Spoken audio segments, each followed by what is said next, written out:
하나님 말씀은 구약 성경입니다. 전도서 3장 말씀 보겠습니다.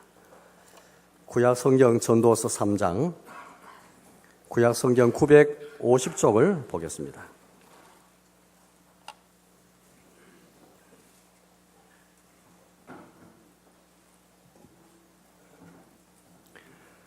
전도서 3장, 구약 성경 950페이지 접이 되겠습니다. 3장 1절에서 22절 전체 다 말씀을 봐야 됩니다만 일부만 읽겠습니다. 3장 9절을 보겠습니다. 3장 9절에서 13절까지 보겠습니다. 전도서 3장 9절에서 13절까지 보겠습니다. 3장 9절입니다. 일하는 자가 그의 수고로 말미암아 무슨 이익이 있으랴. 하나님이 인생들에게 노고를 주사 애쓰게 하신 것을 내가 보았노라. 하나님이 모든 것을 지으시되 때를 따라 아름답게 하셨고 또 사람들에게는 영원을 사모하는 마음을 주셨느니라. 그러나 하나님이 하시는 일의 시종을 사람으로 청량할 수 없게 하시도다. 사람들이 사는 동안에 기뻐하며 선을 행하는 것보다 더 나은 것이 없는 줄을 내가 알았고 사람마다 먹고 마시는 것과 수고함으로 낙을 누리는 그것이 하나님의 선물인 줄도 또한 알았도다. 아멘. 22절 마지막 구절을 제가 읽겠습니다. 22절입니다. 22절 제가 읽겠습니다. 그러므로 나는 사람이 자기 일에 절구하는 것보다 더 나은 것이 없음을 보았나니 이런 그것이 그의 몫이기 때문이라. 그의 뒤에 일어날 일이 무엇인지를 보게 하려고 그를 도로 데리고 올 자가 누구이랴. 아멘. 오늘 우리 맥주 감사주일을 맞았습니다. 1년에 2번 감사주일이 있거든요. 7월 첫째 주일은 맥주 감사주일이고 11월 셋째 주일은 추수 감사주일입니다. 그래서 감사주일이 1년에 2번 있는데 이렇게 생각을 할 수 있습니다. 지금 농경시대가 아닌데 맥주, 밀이나 보리를 추수하는 것도 아니고 또 벼추수도 우리가 농사하지도 않고 그걸 하지도 않는데 이게 무슨 의미가 있는가라고 생각할지 모르겠습니다. 예, 물론 맞죠. 지금은 산업화 시대입니다. 그런 시대에 구태여 맥주, 추수, 농경시대에 있었던 그 감사주일이 오늘 우리에게 무슨 의미가 있는가라고 생각할지 모르겠습니다. 예, 그러나 여러분들 농경시대의 추수 혹은 농경시대에 농사 짓는 것 그것이 그 당시 그들의 일이었다면 또 지금은 이제 우리에게 이 산업시대는 이제 우리의 노동 또 우리의 일이 있는 것이죠. 우리 직장도 있고 우리의 산업도 있고요. 그 외에 여러 일들이 많습니다. 학생들은 학교 가는 일들 또 공부하는 일들 또 우리의 취미활동, 사회활동들, 또 쉬는 것도, 놀이도 사실 일할 수 있겠죠. 어떤 의미에서 여러분들 오늘 설교 제목이 그런데요. 일에서 여러분들 얼마나 우리가 만족하고 즐거워하면서 내가 하는 일에, 내가 종사하는 일 속에서 말이죠. 얼마나 즐거워하면서 또 감사하고 계세요. 일은 우리 삶의 대부분을 차지합니다. 먹고 마시는 것 외에 우리가 또 쉬고 자는 것 외에 일이라는 것은 우리 인생의 대부분을 다 차지하는 것인데요. 일에서 얼마나 감사하고 또 즐거워하면서 만족하면서 이렇게 주 앞에 감사하십니까? 감사절 맞아서 우리가 이 시간 주 앞에 나와 감사드리고 오늘 성찬을 통해서 우리가 더 큰 감사를 드릴 터인데 저는 가끔 이렇게 생각해 보았습니다. 우리가 감사할 일을 가만히 생각해 보면 너무 감사의 이 영역이 감사할 제목이 너무 국한되어 있고 너무 적은 거예요. 예수를 통해서 우리가 죄 용서받은 것만큼 물론 더 귀한 일이었고 또 예수를 통해서 우리가 하나님 나라를 선사받고 영생 은혜를 받는 것만큼 더 귀한 은혜가 없습니다. 그 감사할 일이 없죠. 그렇지만은 우리가 일상에서 우리의 일, 우리의 노동 혹은 취미활동, 사회활동, 대인관계 이 모든 일 속에서 그것도 얼마나 여러분들 감사할 제목이 있습니까? 많은 분들이 예수님 때문에 늘 감사하는데 그 감사하는 영역이 너무 적은 거예요. 일상에서 하나님 주시는 은혜가 있고 그래서 감사할 일이 많은데 여기서는 감사할 제목을 찾지 못하고 그냥 너무 신령한 것, 지나치게 영적인 것 여기에만 우리가 감사를 드리게 많은 거예요. 하나님 자녀된 것도 감사하고 나를 구원하셔도 감사하지만 더 크게 감사해야 되겠죠. 그렇지만은 여러분이 종사하는 모든 일 속에서 하루하루 시시각각 모든 삶 속에서 얼마나 크게 감사하면서 오늘 이 시간 감사절 주 앞에 나와서 감사할 때에 우리가 일상적으로 그냥 통상적으로 우리가 감사합니다 말을 하는데 도대체 무엇에서 감사하십니까? 무엇 때문에 감사하고 어떤 일 뭐 어떤 내용을 가지고 감사하는가? 저는 감사 내용, 감사 폭, 감사의 어떤 크기, 저는 그게 굉장히 중요하다고 생각하고 있습니다. 예수님 나를 나 같은 자를 자는 삼으신 거 너무 감사드리죠. 성찬의 수라 더 크게 감사드리는데, 그렇다면 우리 일 속에는 얼마나 또 여러분들 하나님의 주신 은혜를 생각하고 절구하면서, 아까 우리 22절 말씀 보았지 않습니까? 나는 사람이 자기 일에 절구하는 것보다 더 나은 것이 없음을 보았나니. 얼마나 나의 일에 얼마나 절구하면서 감사하는가. 나의 일에 절구함이 없으면 감사할 수가 없지요. 불만과 불평이 나올 수밖에 없습니다. 그러다 일단 한번 생각해보시죠. 그럼 나의 일에는 절구함이 없고 감사 없는데 꼭 참고 지내다가 예수 십자가를 보고 내 주님의 은총으로 죄사함 받은 은혜를 생각, 영생 은혜만 생각하면서 그것에만 감사한다면 여러분들, 우리의 신앙생활의 폭이 너무나 적은 것 같아요. 그 6일 동안에는 감사할 일이 없고 주일날 감사하는데, 그 감사다 보면은 일상에서 드리는 감사는 일상은 전혀 배제버리고 지나치게 신령한 것에만 감사하는 거예요. 이건 좀 모순이 아니겠습니까? 이건 굉장히 문제가 많고, 뭔가 좀 균형이 맞지 않고 좀 치우쳐 있고. 오늘 우리 전도서를 보게 되는데요. 제가 지난주에 잠언서를 소개했는데, 잠언서와 전도서는 하나님의 지혜를 우리에게 소개해 주고 있습니다. 어떻게 우리가 하나님의 지혜를 갖고 받아서 그 지혜 있는 자가 되어 살아갈 것인가? 때각하고 세월 아끼면 살아가야 될 텐데 어떻게 하나님의 지혜를 받아서 살아갈 것인가? 우리 이런 잠언서 전도서를 통해서 그 지혜를 얻습니다. 특별히 어떻게 우리의 일 속에서, 자기 일에서 어떻게 감사하며 살 것인가? 그 지혜를 우리에게 지금 교훈해 주고 있습니다. 오늘 우리 이 지혜를 받아야 되겠습니다. 이 지혜를 받아서 우리가 우리 일 속에서 감사해야 되지, 이거 감사 없고 그냥 너무 종교적인 일 속에서만 감사했다면 그건 굉장히 참 큰 모순 같아요. 평소에 늘 일 속에서 불만도 많고 불평하고 짜증내며 살아가다가 주일날 와서 거룩한 체하면서 십자가 걸어오는 가운데 죄홍세 은혜만 생각한다면 이게 뭐가 이런 모순이잖아요. 왜 우리 일 속에서 감사가 없는 것일까요? 또 어떻게 우리가 적극적으로 우리의 일 속, 나의 일에 대해서 감사할 수 있을까? 학생은 학생의 일 속에서, 물론 일이 한 개만 있는 게 아니겠죠. 한 사람이 한 개, 두 개, 세 개 이상도 있을 것입니다. 예를 들면 여성의 경우에는 직장 다니는 분도 계실 것이고, 또 주부로 일할 수도 있을 것이고, 또 사회활동, 취미활동, 등등 일이 많잖아요. 다 그 모든 일 속에서 어떻게 감사할 수 있는가? 첫째, 왜 감사 못하는가? 두 가지입니다. 하나는 일에 대해서 너무 지나치게 의미를 부여해가지고 일을 과대평가할 때 감사가 없습니다. 절구할 수가 없는 거예요. 두 번째는 일을 가소평가할 때 감사가 없습니다. 절구할 수가 없습니다. 내가 하는 일이 너무 하찮고 별 볼 일 없고 일이 시시하게 보이고 고상할 일도 아니고 내가 하는 일이 너무나 천하게 보이니까 절구할 수도 없고 감사가 없는 거예요. 이 두 가정의 양극단인데 이 양극단을 피하면서 어떻게 감사할 수 있는가? 이걸 전도서 3장과 전도서 여러 장에서 우리에게 지금 말씀해 주고 있습니다. 저는 오늘 3장뿐 아니라 여러 장을 보면서 우리의 일상의 대부분의 영역을 차지하는 일 속에서 어떻게 우리 주님 앞에 감사할 수 있는가? 하나님의 지혜에 대해서 설교를 하려고 합니다. 처음에는 일에 대해서 과대평가하시면 안 됩니다. 오늘 성경 보니까 일 자체 속에서 뭐가 과대평가하는 건가? 일에서 뭘 바라지 말라는 것입니다. 일에서 이익을 바라지도 말고, 일에서 소득도 바라지 말고, 일에서 유익도 바라지 말고, 일에서 내가 수고한 만큼 공자한 대가도 바라지 말고, 일하다가 시기에서도 이웃의 시기를 받아도 그것 때문에 그렇게 속상해하지 말고, 일을 통해서 뭔가 변화를 깨달으려고 하지도 말고 그냥 받아들여라. 이게 첫째 교훈입니다. 9절을 읽어보겠습니다. 9절입니다. 3장 9절. 일하는 자가 그의 수고를 말미암아 무슨 이익이 있으랴. 이 3장 9절 말씀은 1장에도 이미 나와 있는 말씀인데, 같은 맥락의 말씀인데, 일하는 자가 그의 수고를 말미암아 무슨 이익이 있으랴. 일하면서 우리가 수고 안 하는 게 없지요. 다 수고합니다. 수고를 통해서 일을 하는 것이죠. 이게 죄의 결과입니다. 수고가 깃들인 일, 다 우리가 하는 일들이죠. 아무리 취미활동이랄지라도 운동이랄지라도 수고 없이 운동이 됩니까, 여러분들? 건강을 위해서나 다 수고를 하게 돼 있죠. 그런데 그 수고로 말미암아 무슨 이익이 있으랴.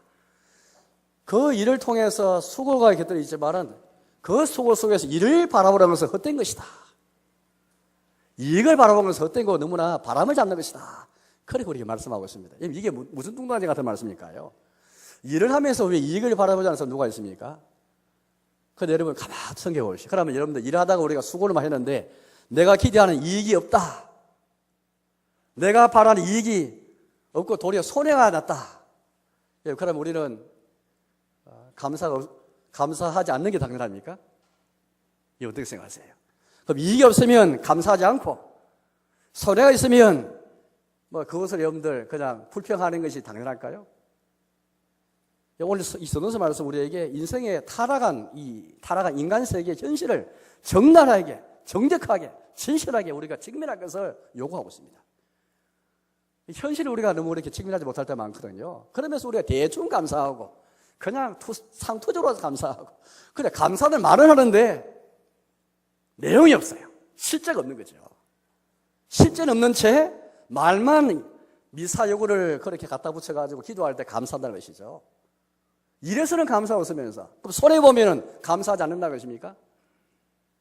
1장에도 계속해서 이런 말씀이 있는데요. 1장 말씀을 잠깐 보겠습니다. 1장 3절입니다. 같은 맥락의 말씀인데 1장 3절 해 아래에서 수고하는 모든 수고가 사람에게 무엇이 유익한가? 전도서 말씀은 헛되고 헛되니 모든 헛되다, 헛된 것을 우리에게 먼저 소개해 주지 않습니까? 인생의 헛된 점을 직시하려면 안 됩니다. 뭐가 헛된가? 사람이 자기 수고를 통해서 유익을 얻는 것 자체가 유익을 바라고 유익을 찾는 것 자체가 헛된 것이다. 솔로몬의 통해 주신 말씀들인데 솔로몬의 자기의 경험을 통해서 뼈저리게 느꼈고 이걸 하나님이 주신 지혜를 통해서 우리에게 지금 교훈해 주고 있습니다. 사람이 유익을 바라보면서 일하는 것만큼 헛된 것이 없습니다. 그 유익이 없으면 감사가 없을 것인가? 오늘 이 감사주일 유익이 있고 이익이 있어서 감사하는 것입니까? 그렇지 않죠. 유익이 없어도 이익이 없어도 우리 감사하는 것이 이게 감사 정신이고 이게 진정한 신자가 하나님의 손길을 인정하는 신자가 하나님을 의지하는 자의 마땅한 자세거든요.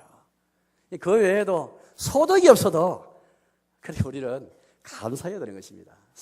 소득을 바라볼 만큼 이익과 이익을 바라보는 건 어떤 게 없는 그것만큼 바람을 잡는 것이 없다. 또 이 3장 말씀 보면은 그런 말씀이 있습니다. 3장 다시 돌아와서 3장 16절인데 이렇게 말씀합니다. 또 내가 해 아래에서 보건대 재판하는 곳 거기에 또 악이 있고 정의를 행하는 곳 거기에도 악이 있도다. 이게 뭐냐면 여러분들 결국 이를 통해서 뭔가 재판은 정의를 행하는 중요한 그런 시스템 제도입니다. 그래서 재판을 행하는 곳, 정의를 행할 그곳을 가리키는데 그곳에도 악이 있도다. 뭔가 이를 통해서 세상을 바꿔보고 이를 통해서 뭔가 정의를 시행하라는데 정의도 바라보지 말라는 것이죠. 타락한 세상이니까 이 5장 8절 말씀 보시면 더 명확합니다. 5장 8절입니다. 너는 어느 지방에서든지 빈민을 학대하는 것과 정의와 공의를 짓밟는 것을 볼지라도 그것을 이상히 여기지 말라. 세상에 정의 없는 것 이상한 일 아닙니다. 당연한 겁니다, 여러분들. 정의가 있는 게 이상하죠. 세상에 학대가 있는 거, 비밀을 학대하고, 이게 4장 1절도 그런 말씀 나오는 4장 1절입니다. 내가 다시 해 아래에서 행하는 모든 학대를 살펴보았도다. 보라, 학대받는 자들의 눈물이로다. 그들에게 유료가 없도다. 그들 학대하는 자들의 손에는 권세가 있으나 그들은 유료가 없도다.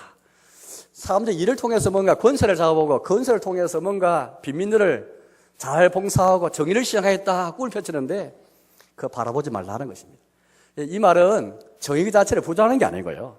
타락한 세계는 죄의 세계에서는 정의가 없는 것 자체가 정상적이고 정의가 있는 게 이상하고 정의 없는 거 이상하게 생각하지 말라는 겁니다. 이 현실이라는 것이죠.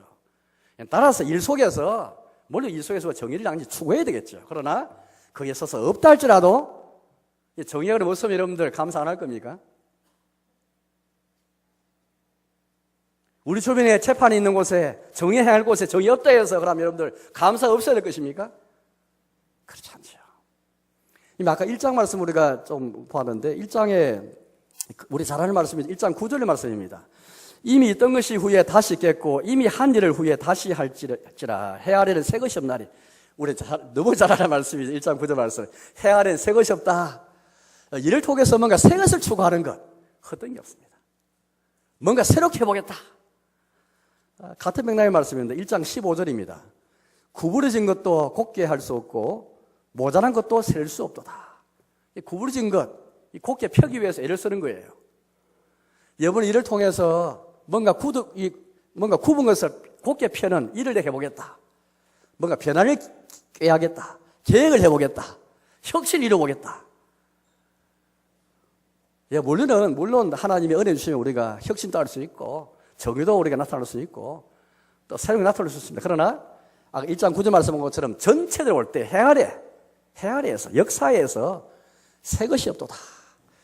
과학과 기술이 발전하고 진보하니까 그 혁신이 부족한 것이 아닌가라고 살지 모르겠어요. 여러분 그러면 과학 기술이 발전해도 인간의 그 죄, 인간의 악, 인간의 마음, 인간의 도덕윤리 이거 과연 변한 게 있습니까, 여러분들?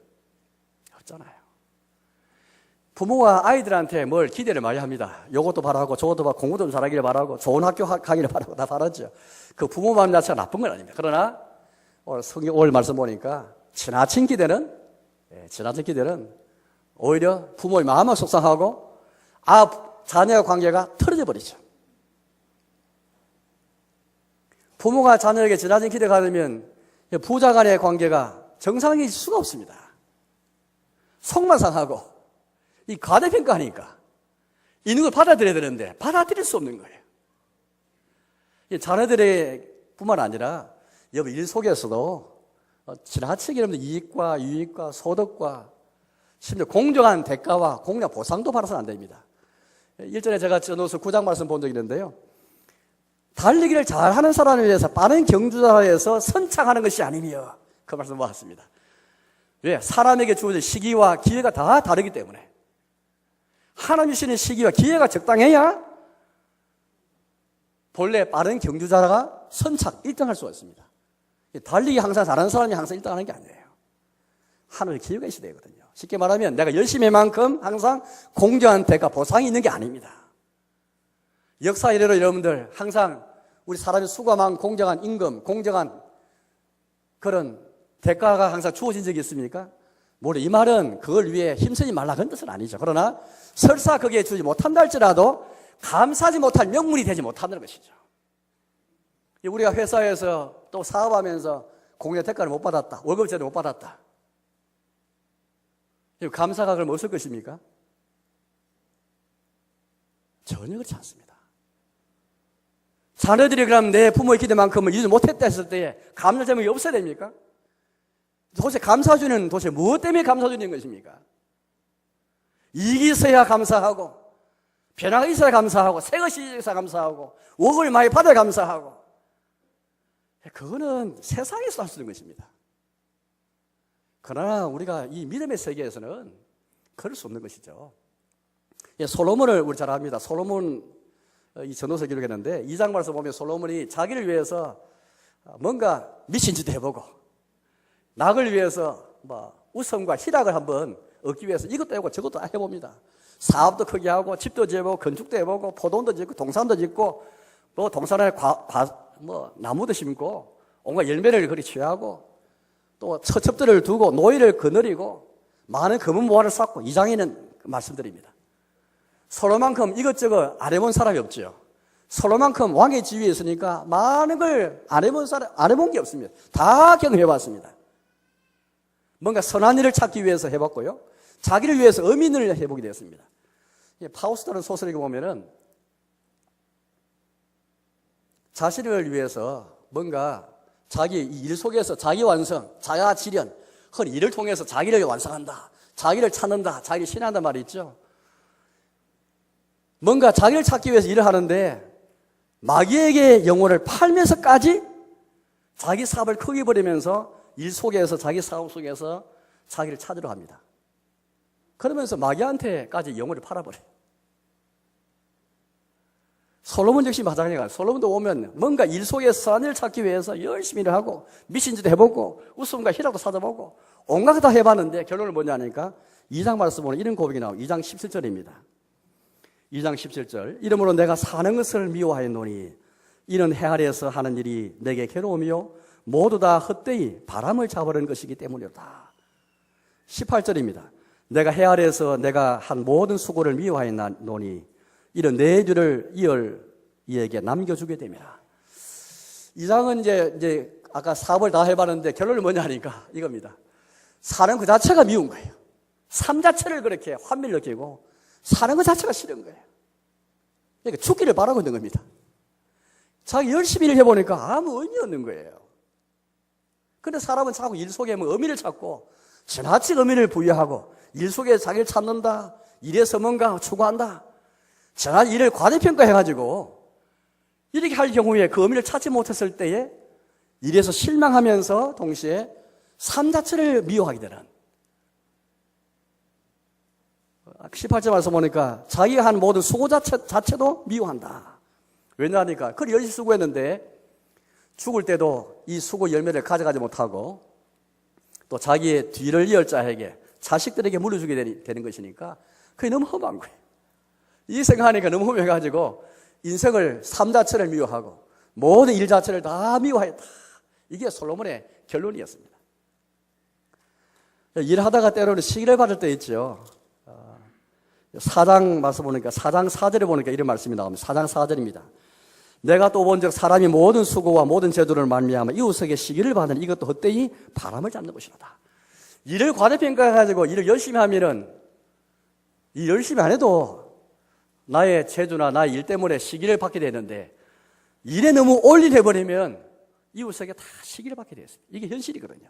이 타락한 세계의 현실이라는 것을 말해주고 있습니다. 이게 무슨 말입니까? 일하다가 시기를 받게 된 것을 감수하면서 너무 일을 과대평가해가지고 일에 올인하면서 이웃과 관계를 깨면서까지 일하지 말라 그 말씀입니다.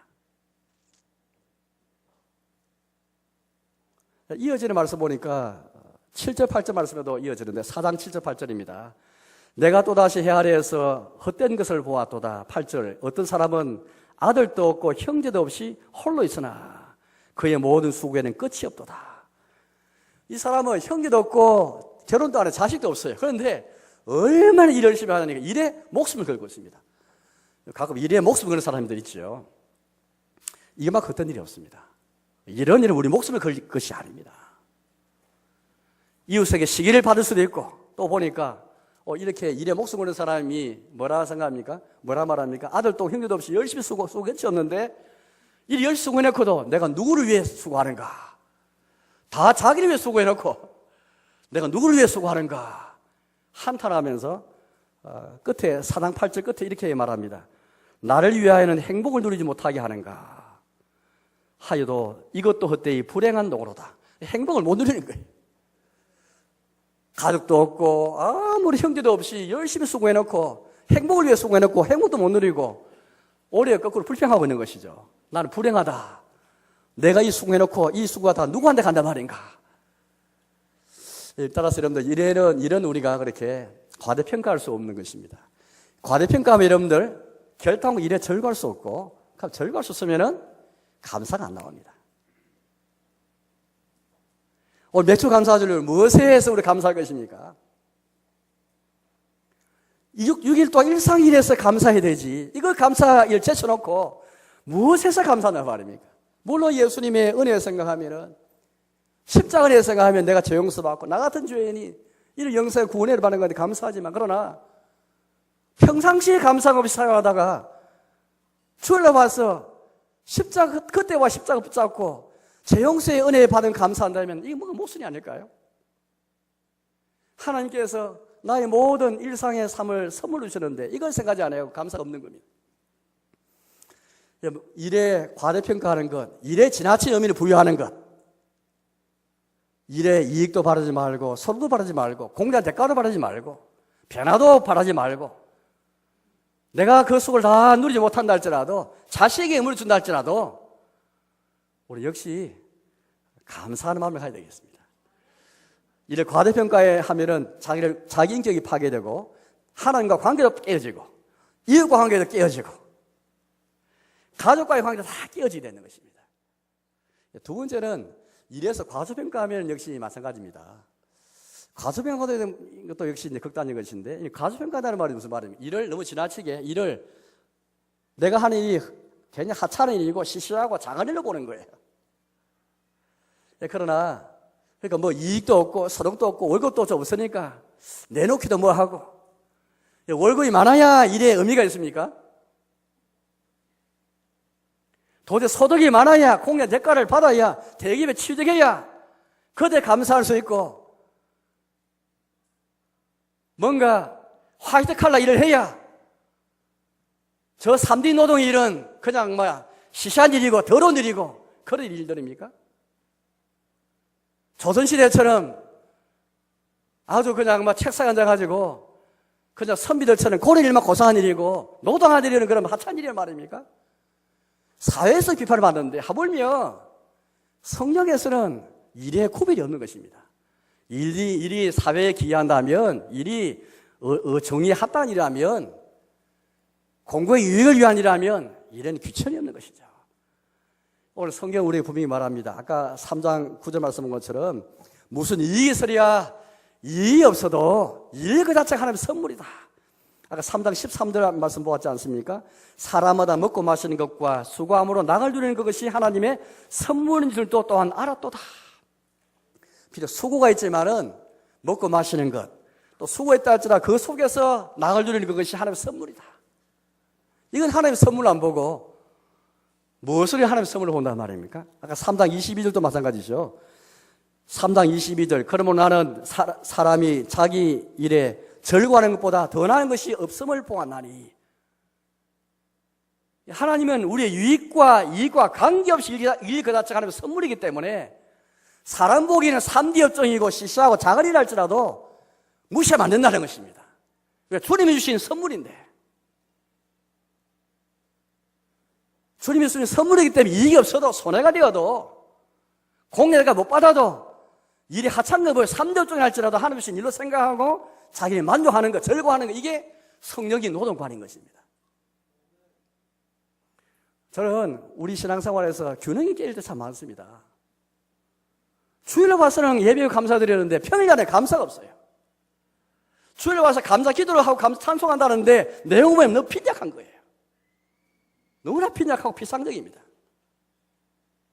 우리 일에 즐거움이 없이 하나님의 선물로 받음이 없이 우리가 보기에는 시시하고 월급도 적고 하찮게 보이나 할지라도 하나님이 우리 일을 기쁘게 받으시는데, 제가 전도서 9장 제가 설교하면서 제가 강조하지 않습니다. 하나님이 우리 같은 일을 기쁘게 받으셔서 너희 흰옷을 입어라, 예복이라고 말씀하시고 감사를 말씀하시는데, 우리는 설마 하나님이 내가 이 시시한 일 3D 업종 일을 받으실까? 그렇지 않습니다. 사람 생각이죠. 그래서 이 사사기 말씀 보시면은 그런 말씀이 있습니다. 사사기에 기드온 사사가 있는데요. 기드온. 하나님께 기드온이 나타나셔가지고 미디안에게 지배당하고 있는 이스라엘 백성을, 자기 백성을 구원하라, 그렇게 이제 말씀하시면서 미디안에게 너가 가라, 그렇게 말씀하시니까 기드온이 가지 않습니다. 이렇게 말합니다. 하나님, 나는 지파 중에 머나세 지파 중에 속해가지고 우리 아버지 집은 머나세 지파 중에서 가장 약한 지파고 나는 내 아버지 집에서 가장 작은 자니이다. 그렇게 나는 약하고 나는 작고 미약하다 말하고 하나님이 가라 하신 일을 거부하는 겁니다. 그때 하나님께서 사사기 6장 14절 말씀에 이렇게 말씀했습니다. 앞에 화면을 보십시오. 사사 6장 14절에 하나님 이렇게 기드온에게 말씀하십니다. 여호와께서 그를 향하여 이르시되 너는 가서 너의 힘으로 이스라엘을 미디안의 손에서 구원하라. 내가 너를 보낸 것이 아니냐 하시니라. 너의 힘으로, 그렇게 말합니다. 기드온은 자기 힘이 연약하고 너무 작다 생각한 거예요. 사람들이 일이 시시하고 하찮게 보면 일을 하지 않는 겁니다. 힘을 다하지 않는 거예요. 여러분, 일이 시시하게 보여서 힘을 다하지 않습니까? 그건 하나님 기뻐하지 않습니다.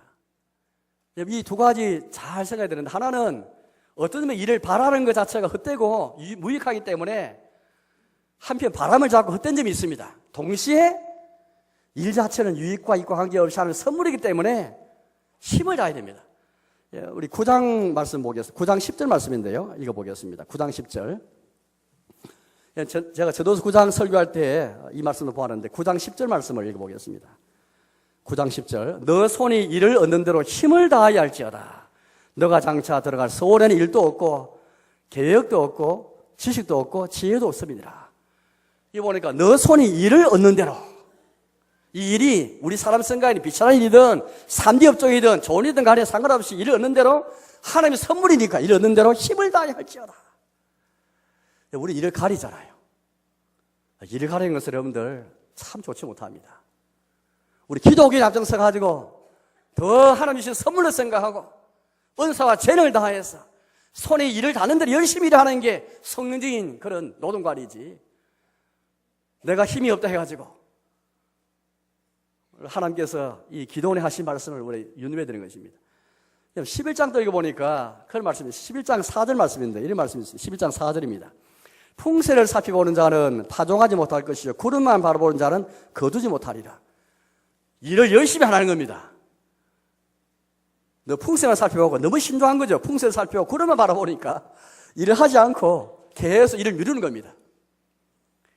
아까 9장 10절 말씀한 것처럼 손에 일을 얻는 대로 힘을 다해야 했는데 힘을 다하지 않고 풍세만 바라보고 구름만 바라보고 내 힘이 작다 해가지고 미약하다 해가지고 머뭇거리고 주저하고, 그게 우리의 자살한 것이죠. 이제 말씀에 또 하겠습니다. 사랑하는 여러분, 오늘 우리는 우리의 이 감사주일에서 무엇에 감사할 것인가, 나의 일에 대해서 얼마나 감사하는가, 그걸 여러분께 말씀드렸습니다. 평상 일상에서 우리에게 주어진 이 하나님의 선물의 일 속에서 감사가 없는 가운데 어떻게 우리가 무엇에서 감사하시단 말입니까? 일상에서도 감사, 하나님의 선물을 알고 감사하고 나의 일에 즐거움으로 그렇게 감사해야 되지. 그래야 우리가 주일날 왔어도 이 모든 주님의 은혜를 생각하면서 기껏해 우리 감사가 만약에 제 용서와 구원받는 것만 감사한다면 이것만큼 큰 감사가 별로 없죠. 그렇지만은 요 역할에 감사한다면 감사폭이 얼마나 이러면 적은 것입니까? 중요한 것은 일을 무엇으로 보는가, 일을 과다평가도 안 되고 과소평가도 안 되는 것입니다. 하나님이 주신 선물이기 때문에 이익과 관계없이 소득이 없어도 공장 월급 못 받아도 내가 그 일의 대가를 다 못 누려도 자식이 준다 할지라도 내가 죽을 때 못 갖고 간다 할지라도 이웃에게 시기를 받다 할지라도 우리는 이 감사주일에 하나님의 선물을 생각하고 다 우리 일에서 다 감사, 겨우 그냥 입에 풀칠을 바르는 그냥 겨우 생기를 가는 그 월급을 받는다 할지라도 감사가 나와야 되죠. 그게 바로 진정한 감사인 것입니다. 우리가 성찬 앞에 가게 되었습니다. 우리 하나님 우리에게 늘, 우리 아버지는 늘 주시는 분이신데 일도 우리에게 선물로 주셨고 먹고 마시는 거 주셨고 우리의 가정도 주신 분이 우리 하나님 아버지신데, 우리 하나님 아버지께서 늘 주신 분으로서 가장 크게 우리 주신 그 일, 그 가장 큰 복이 뭘까요? 바로 예수님이시죠. 자기 아들을 아끼지 아니하시고 우리 내주신 그만큼 큰 일이 없고 큰 참 사랑이 없는 것이죠. 따라서 성찬에서 우리 나올 때에 하나님의 그 말할 수 없는 사랑, 자기 아들조차도 우리를 위해 구원을 위해 내주신 그 하나님의 사랑을 기억하면서, 우리가 원래 어떤 자입니까? 이 교회는 어떤 곳입니까? 천국 어떤 곳입니까? 고린도전서 1장 말씀을 제가 읽고 마치려고 합니다. 신약성경 고린도전서 1장 27절 말씀인데, 1장 26절 말씀인데요. 앞에 화면을 보시기 바랍니다. 1장 26절입니다. 형제들아 너희를 부르심을 보라. 육체를 따라 지혜로운 자가 많지 아니하며 능한 자가 많지 아니하며 문물 좋은 자가 많지 아니하도다. 그러나 하나님께서 세상에 미련한 것들을 택하사 지혜 있는 자들을 부끄럽게 하려 하시고 세상에 약한 것들을 택하사 강한 것들을 부끄럽게 하려 하시며 하나님께서 세상에 천한 것들과 멸시받는 것들과 없는 것들을 택하사 있는 것들을 피하려 하시나니 이는 아무 육체도 하나님 앞에서 자랑하지 못하게 하려 하심이라. 예, 여러분들, 하나님이 세상은 이처럼 공자 대가를 늘 바라죠. 대가 받을 수 없음에도 불구하고 늘 바라는 게 세상입니다. 그런데 여러분들, 이런 세상 속에서, 불공평한 세상 속에서 하나님은 어떤 분입니까? 세상 가장 미련한 사람들, 가장 없는 사람들, 약한 사람들, 지혜 없는 사람들, 천한 것들, 멸시받는 것들, 이런 우리를 다 택하시어서 우리 예수님을 통해 우리를 용서해 주시고 구원해 주시고 품어주시고 자기 자녀를 다 삼아주셨습니다. 천국 이런 곳이고 교회 이런 곳이잖아요. 이 은혜를 전가하는 곳이 바로 이 교회잖아요. 이 성찬에 어떻게 나올 수 있겠습니까? 성찬, 자기를 살피라 했는데 자기 살필 때 제가 있으면 나올 수 없는 상이 이 상입니까? 그렇지 않습니다. 그럼 나의 살펴서 나는 합당하니까 나올 수 있습니까? 그렇지 않습니다. 우리 중에 누구도 자기를 살펴서 나는 나올 만한 자격이 있다라고 말한다면 그 사람이야말로 합당치 않은 사람입니다. 자기를 살필 때 나 같은 자는 합당하지 못한 자입니다. 나 같은 자가 없는 자이고 멸시받은 자이고 천한 자이고 미련한 자이고 나는 죄음자 아니고 죄인에 불과한데 어떻게 내가 예수님의 사랑 앞에 이 사랑 앞에 나올 수 있겠습니까? 아무리 나를 살피고 또 살피고 나를 합당치 못합니다. 그래서 왜 나옵니까? 여러분들 합당한 자기에서 나옵니까? 그렇지 않지요. 난 합당한 자기 없다 할지라도 우리 주님이 우리 같은 죄인을 부르시고 초청하시기 때문에 나오는 것이죠. 주님이 초청 안 하면 우리 어떻게 뻔뻔 소리 나올 수 있겠습니까? 자기 살피어서 죄가 없으면 나올 수 있고 죄가 없으면 안 되서라는 말입니까? 그렇지 않습니다. 누구도 이 세상에서 주의 상 앞에 십자가의 상 앞에 합당한 사람 아무도 없습니다. 우리 나올 수 있는 건덕지가 있고 이유가 있다면 우리 주님이 우리 같은 자를 위해서 죽으시기까지 세상에 가장 천하고 가장 약하고 미련하고 어리석고 없는 것들을 택하시어서 자신이 내어주신 그 살과 피를 기념하도록 이 유익의 참자들을 위해서 떡을 먹고 잔을 마시면서 이 십자가 은혜를 전가하고 아무도 자기 육체를 자랑하지 못하도록 이 성찬상은 아무도 자기 육체를 자랑하기 위해서 나오는 상이 아닙니다. 나는 잘 살았다라고 자랑하면서 나올 상이 아닙니다. 아까 1장 28절 말씀, 29절 말씀 보니까 이는 아무 육체도 하나님 앞에서 자랑하지 못하게 하라십니다. 성찬은 자기를 자랑하는 상이 아닙니다. 아무 자기를 자랑할 수 없죠. 주님이 초청하시기에 겸손하고 나와서 십자가에 버리자며 나와서 고개 속에서 주 이름을 전거하고 주를 찬송하는 상이 바로 감사하는 상이 바로 이 상인 것이죠. 아무쪼록 성찬에서 가장 큰 감사를 드릴 뿐 아니라 일상에서 우리 속에서 늘 감사하는 저와 이름 되시기를 주님의 이름으로 축복합니다.